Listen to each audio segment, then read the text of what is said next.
महाभारत सिर्फ युद्ध के लिए ही नहीं, अपितु कई प्रेम कहानियों के लिए भी प्रसिद्ध है।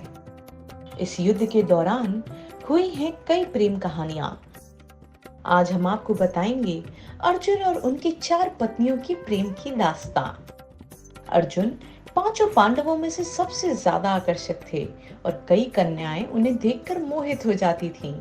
इसी वजह से अर्जुन की द्रौपदी के अलावा 3 और पत्नियां थीं। आज हम आपको बताएंगे कि अर्जुन का विवाह एक नाग कन्या के साथ कैसे हुआ, क्या है इनकी प्रेम कथा का रहस्य। 5 पांडवों की पत्नी द्रौपदी एक वर्ष के लिए हर पांडव के साथ रहती थी। उस अवधि में किसी और पांडव भाई को उनके आवास में जाने की अनुमति नहीं थी।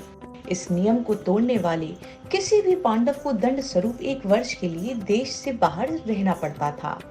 बात उस समय की है जब अर्जुन और द्रौपदी का 1 वर्ष का समय समाप्त हो गया था। द्रौपदी और युधिष्ठिर का समय शुरू ही हुआ था। उस समय अर्जुन अपना तीर धनुष द्रौपदी के कक्ष में ही भूल आए, लेकिन उन्हें एक ब्राह्मण के गौवंश की रक्षा करने हेतु जरूरत पड़ी और उन्हें अपना क्षत्रिय धर्म निभाने के लिए द्रौपदी के कक्ष में जाना पड़ा और दंड स्वरूप उन्हें 1 वर्ष का देश निकाला मिल गया। इसी वनवास के दौरान अर्जुन की भेंट नाग कन्या उलूपी से हुई। वह अर्जुन पर मोहित हो गई और उन्हें खींचकर अपने नाग लोक ले गई। उसके अनुरोध करने पर अर्जुन को उससे विवाह करना पड़ा और 1 वर्ष तक वे दोनों साथ रहे। इतिहास में पहली बार एक इंसान का एक नाग कन्या से प्रेम विवाह हुआ और उस नाग कन्या ने एक बच्चे को जन्म दिया जो कि अर्जुन पुत्र इरावन था।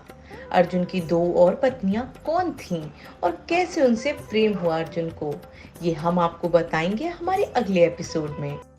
आपको आज ये बता दें कि अर्जुन की सबसे प्रिय पत्नी द्रौपदी नहीं बल्कि कोई और ही थी।